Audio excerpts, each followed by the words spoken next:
Authorities in the small frontier town of Redford are continuing to investigate a disturbing incident inside the Ember Ridge Saloon, a place long known for rowdy nights, loud gambling tables, and the occasional drunken quarrel, but never for the kind of story now gripping the region. What happened to a young woman inside those swinging doors was not merely unexpected. According to eyewitness statements and early reports, it was something that left seasoned ranch hands speechless, the sheriff unsettled, and the community split between outrage and disbelief.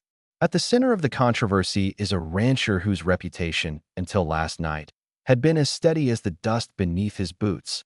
The incident took place at approximately 9:15 p.m., just as the winter wind was beginning to rise, sending long curls of cold air under the saloon windows and driving locals inside in search of warmth.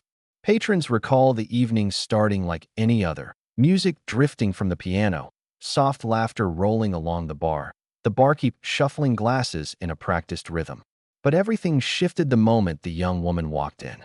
Reports describe her as traveling alone, wearing a heavy shawl pulled tight around her shoulders, her boots dusted with miles of hard terrain.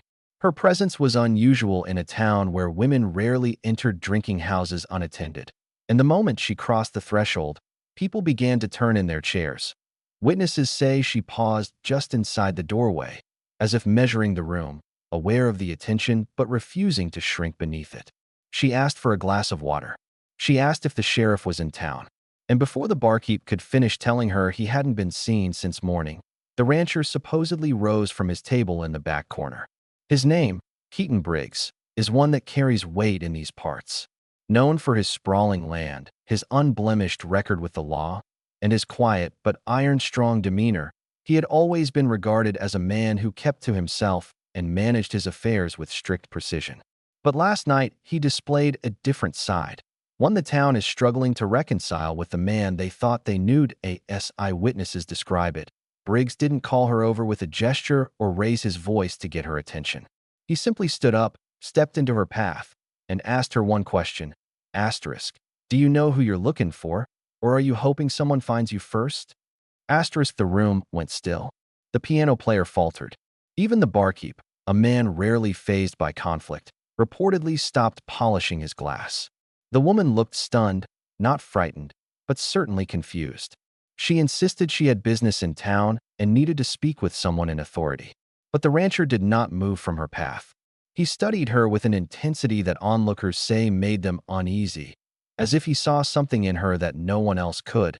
Authorities are still gathering statements, but early testimonies align around a chilling detail. The rancher's demeanor shifted from curiosity to something far darker when she gave her name. Some claim he recognized it instantly. Others believe he had been expecting someone matching her description for weeks. A few patrons allege he muttered the phrase, "So it's finally come to you," though the exact wording remains unconfirmed. What is clear is that the moment her name reached him, he took her by the arm, not roughly enough to cause alarm, but firmly enough that she could not pull away, and steered her toward the rear of the saloon. The back area of the Ember Ridge Saloon is not a typical gambling corridor.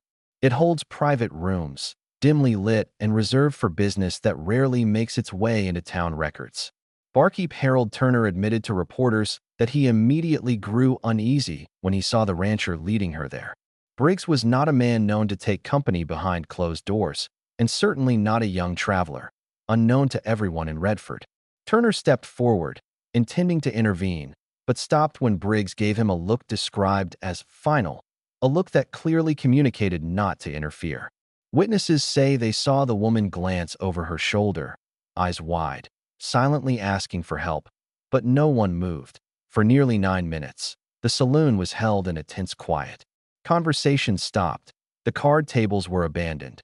Even the laughter that had earlier filled the establishment dissolved into a thick silence. Everyone watched the hallway door, expecting at any moment for the woman to walk back out or for the rancher to return with a simple explanation.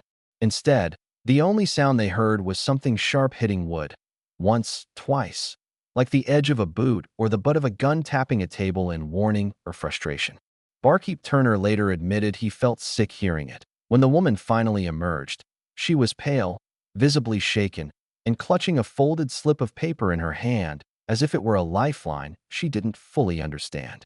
The rancher followed her, his face unreadable but his body tense, shoulders locked in a way that suggested he was holding back a storm of emotion. According to witnesses, he didn't touch her again, nor did he attempt to keep her from leaving. But he said one thing, quietly, firmly, and loud enough for half the room to hear. Asterisk, you shouldn't have come here alone. Not with what you're carrying. Asterisk, some claim he meant the paper. Others think he meant something far more metaphorical, perhaps even dangerous. Authorities have not released details about the note, though Sheriff Dalton, who was finally located early this morning, confirmed that it was now in his possession and that its contents raised serious questions about several individuals in this county, including Mr. Briggs himself. The woman has not yet been identified by the press, and her current whereabouts are unknown. Sources say she left the saloon in a hurry, disappearing into the cold night with the rancher standing in the doorway watching her leave, his expression torn between guilt and something harder to name. Residents of Redford are in shock. Some believe Briggs was protecting the woman from an unseen threat. Others insist he was the threat. Several have reported that they heard him say, moments before she walked away, asterisk, I warned him this would come back around. I warned him someone innocent would pay the price. Asterisk, but who him refers to is now part of the widening investigation. Officials urge the public to remain calm as more information surfaces. But one thing is certain, what took place in that saloon has disrupted the town's sense of familiarity, peeling back layers of long-buried secrets that may reshape Redford's history.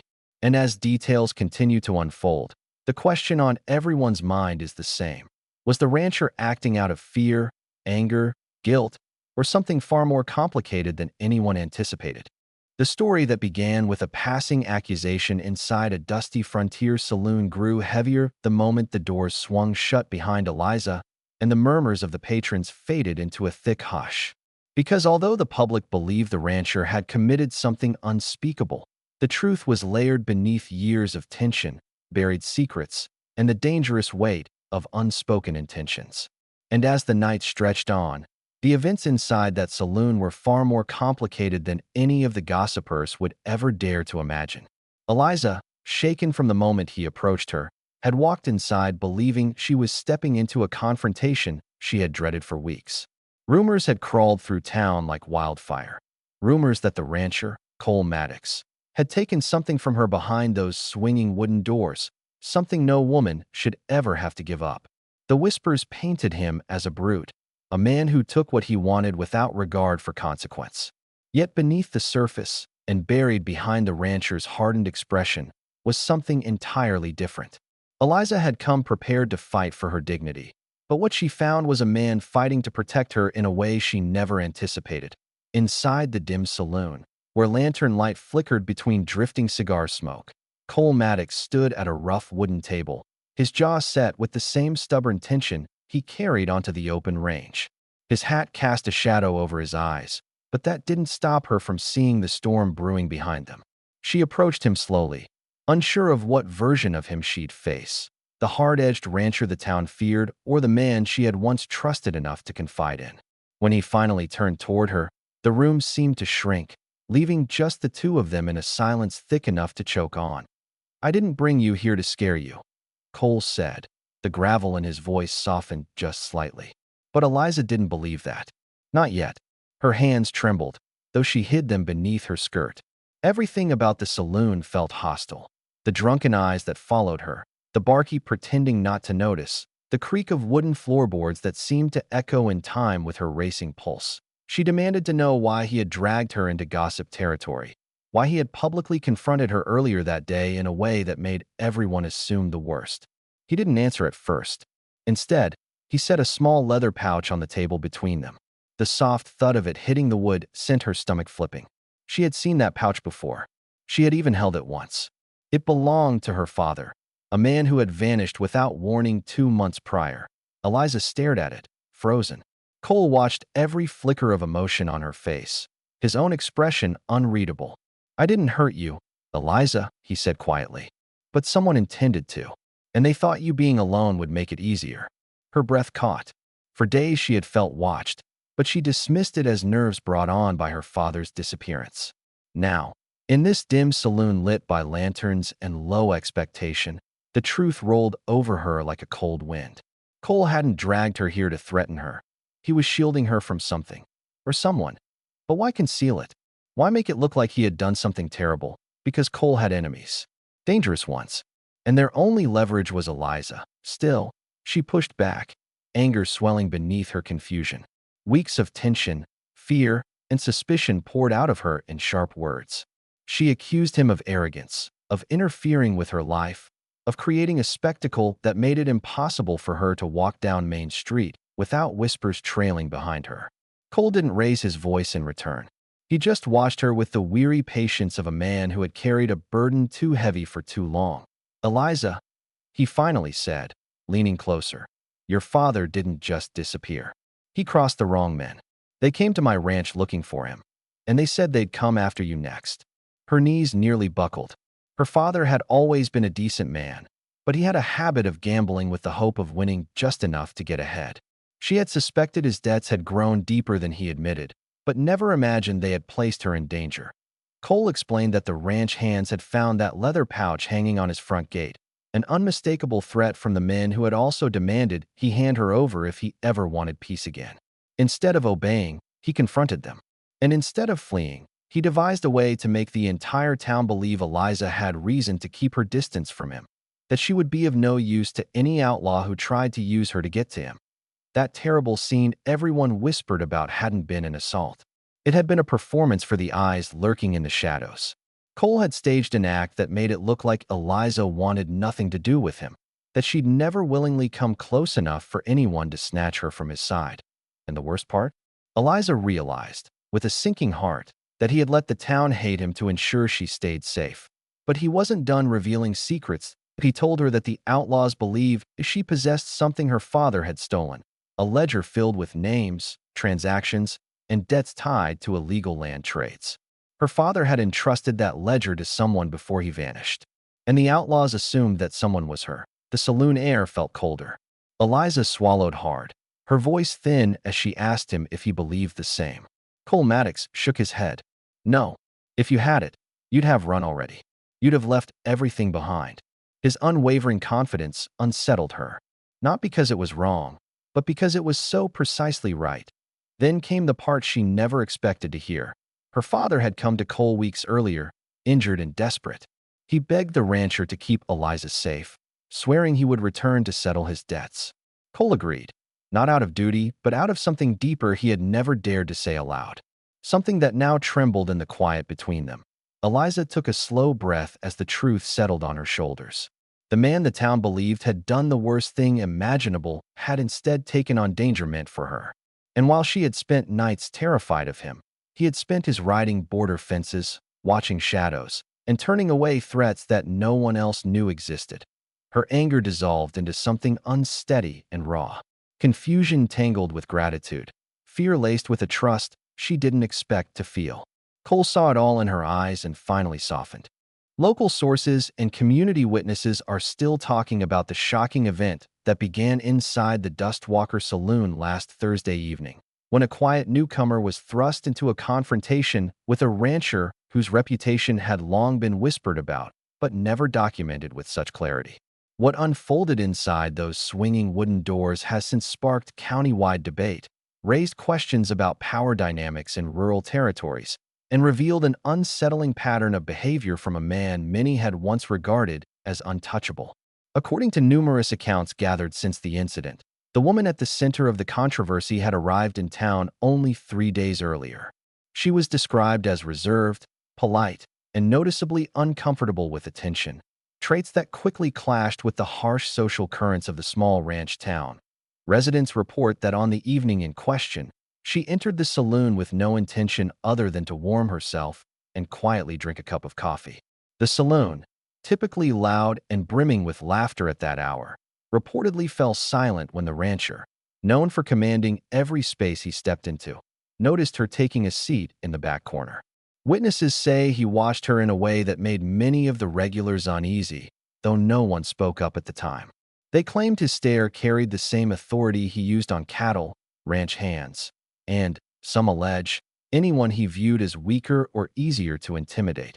Within minutes of her arrival, the rancher was seen rising from his table and walking toward her with an expression that many later described as predatory confidence. News-style reports indicate that he leaned down, placed one hand on her table, and began speaking to her in a low voice. Although the words exchanged were not fully audible, several individuals nearby confirmed that his tone shifted from polite curiosity to veiled confrontation. They said she appeared increasingly uncomfortable, gripping her mug tightly, avoiding eye contact, and repeatedly attempting to stand only for him to block her path each time. What the public didn't know then, but has since become the most alarming part of the story, is the emotional and psychological pressure he exerted on her during that brief interaction. Interviews conducted after the incident show she had no intention of challenging him. She had come from a background marked by hardship, was unfamiliar with local hierarchies, and had no understanding of the rancher's influence or the fear he carried among locals. She reportedly tried to maintain calm, offering polite refusals, explaining she merely wanted to rest after a long day. But witnesses claimed the rancher smirked, leaned closer, and began speaking with a familiarity that made several patrons shift uncomfortably in their seats. Some admitted later they should have intervened sooner. As he continued pressing her with personal questions, the atmosphere inside the saloon changed. What had moments earlier been a room filled with harmless conversation and the clatter of glasses became a crowded space holding its breath. None of the regulars dared challenge him. Many were ranch hands who had worked for him in the past or depended on him for seasonal employment. Others had seen him lose his temper before and feared provoking him. And a few simply believed it wasn't their place to get involved, an attitude that, by the end of the night, would haunt them deeply. According to statements gathered after the event, the woman eventually tried to step around him, clearly intent on leaving the saloon altogether. But witnesses say the rancher placed a hand around her wrist, not forcefully enough to be considered an assault by legal definition, but firmly enough to make several observers tense immediately. He then said something no one could fully hear, but one patron described the look on her face afterward as the expression of someone who suddenly realized she was trapped. It was at that point, sources report, that the rancher escalated from disturbing to outright cruel. He reportedly began recounting rumors about her past, rumors she later insisted were completely fabricated, and mocking her in ways that struck at the deepest parts of her vulnerability. He used her poverty, her loneliness, and her lack of support in town as weapons, turning them into public humiliations. Despite the emotionally loaded confrontation, the woman did not raise her voice, did not argue, and did not lash out. She simply stood still, absorbing every word as if her mind were frantically searching for an escape route that did not exist. One witness said it looked like she disappeared into herself, a reaction that, according to trauma specialists, is all too common among people who have been conditioned to survive by staying quiet. It wasn't until the rancher began raising his voice, drawing attention to her supposed weaknesses, that the room's collective conscience finally stirred. A young ranch hand, who later admitted his legs were trembling, approached the bar owner and whispered something. The owner nodded but did not step forward. Instead, he began clearing glasses, subtly moving toward the back door. Several other patrons exchanged worried glances, unsure whether stepping in would cause the situation to explode. Tension rippled through the saloon, heavy and suffocating, until finally one older patron stood and cleared his throat loudly in what he later described as the only act of courage I could muster at the time. His simple movement distracted the rancher long enough for the woman to slip her hand free and attempt to step away once more. The aftermath of that night in the saloon did not fade as easily as the dust usually settles after a confrontation. Instead, it clung to every corner of the small frontier town like smoke that refused to disperse. People whispered in doorways, paused conversations when she passed, and exchanged glances that were impossible to misinterpret. The saloon keeper, who had scrubbed the floorboards where she had stood, shook his head each time he recalled the expression she wore, part disbelief, part devastation, part awakening. Even the rancher, hardened by years of solitary living and brutal seasons, felt the weight of his own actions pressing against him in a way he had never expected. He found himself replaying every word he had spoken in that dimly lit room. The sharpness of his voice echoed in his memory, the rigid authority with which he had addressed her, The way he had confronted her, as though she were a threat rather than a woman desperately trying to understand her own place in a world that had offered her little kindness. There had been no physical harm, but the emotional blow he delivered was heavier than he cared to admit, revealing truths she had carried quietly and tearing open wounds she had worked so hard to hide. It was that realization, far more than the town's disapproval, that began to gnaw at him. For days afterward, she avoided the saloon entirely and stuck to the outskirts of the ranch, keeping her distance from the place where everything had shifted. The ranch hands noticed her absence. They had grown accustomed to her gentle voice floating across the yard, her careful steps as she learned the routines, her unwavering resolve to adapt despite not being born into such rough living. Now, they saw only a glimmer of her at dawn or dusk, slipping silently from one task to another.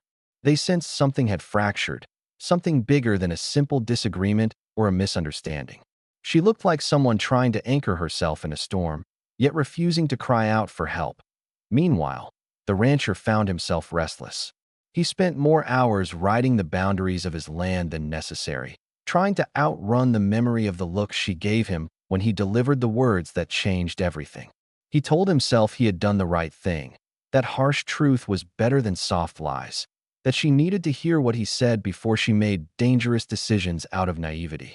Yet the justification rang hollow every time he repeated it, because deep inside, he knew he didn't speak from wisdom that night. He spoke from fear. Not fear of her, but fear of what she stirred in him, fear of what her presence awakened in a life he had kept tightly controlled. The turning point arrived unexpectedly, as many turning points do. The first snowfall of the season blanketed the ranch in white, softening the landscape and muting the noise of daily work. She was outside early, sweeping snow from the barn entrance, her breath forming pale clouds in the freezing air. Her fingers were stiff from the cold, but she continued without hesitation, determined to keep the animals safe and warm. The rancher watched her from the porch for several minutes before he finally approached. He didn't speak right away.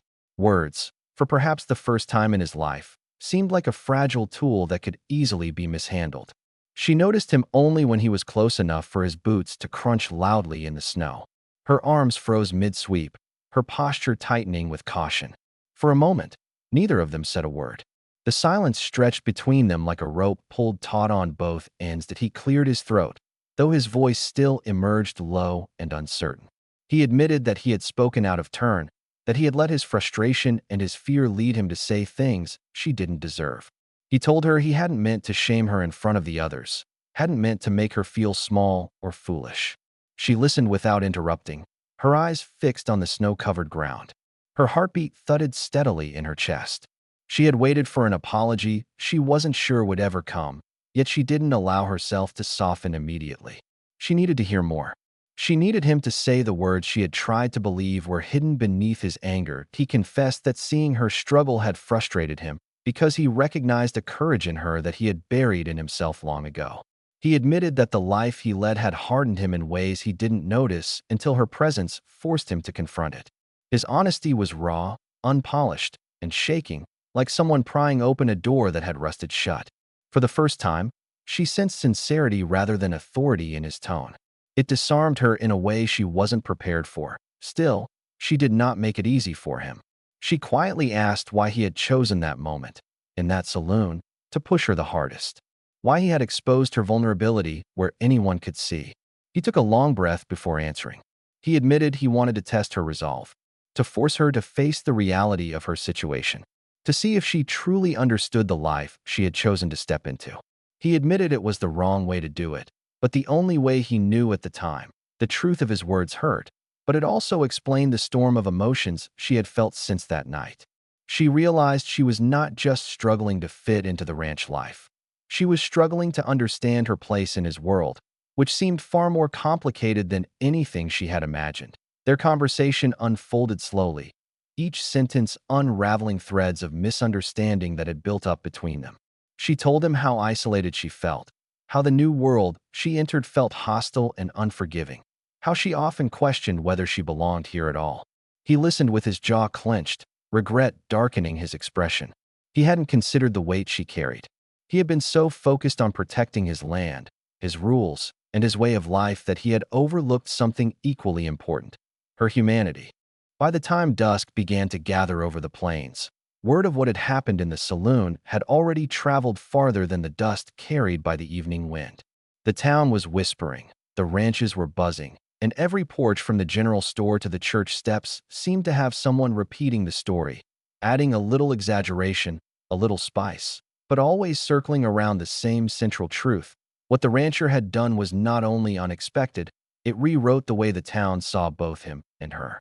What began as an act of humiliation, an act born in anger and misunderstanding, had evolved into something more layered, more disorienting, and far more revealing than anyone could have predicted. And now, as she stepped out of the sheriff's office into the cooling evening air, the reality of it all pressed down on her with a weight she hadn't yet learned how to process. She had spent hours giving her statement, answering questions with as much composure as she could muster, carefully navigating the delicate line between truth, emotion, and what she felt safe enough to reveal. The sheriff, hardened by 40 years of dust, gun smoke, and trouble, had watched her with a gaze equal parts suspicion and concern. He knew the rancher. Everyone did. Men like that built reputations the way others built barns, slowly, deliberately, with pieces of themselves hammered into every plank. And that was why her accusations, her descriptions, and the chain of events she laid out before him created a ripple of disbelief even as he dutifully wrote it all down. Now outside, she realized she had no idea where to go next. The boarding house was too small, too exposed, too filled with prying eyes. The hotel was too expensive. The cafe was closing soon, and the road out of town stretched wide and empty, offering neither safety nor shelter. For a long moment, she simply stood there on the wooden steps, listening to the world settle around her, the distant call of a cattle dog, the muted clang of a blacksmith's hammer, the low murmur of voices behind swinging saloon doors, and beneath all of it, a kind of stillness that felt almost expectant. She didn't notice the rancher's foreman until he stepped out of the shadows near the hitching post.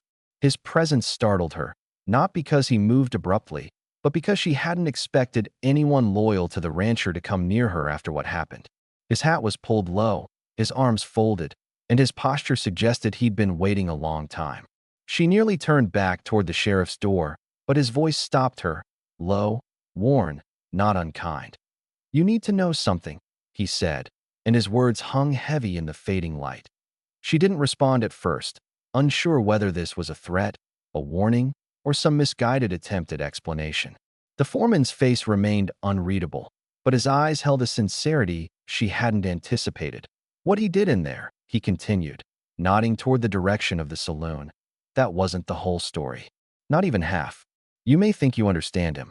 You may think he meant to break you down. But there are things you don't know yet. Things he hasn't told anyone." She felt an ache forming behind her ribs, a mixture of anger and exhaustion. The town had already tried to defend the rancher. Some people insisted he must have had a reason. Others said she must have provoked him.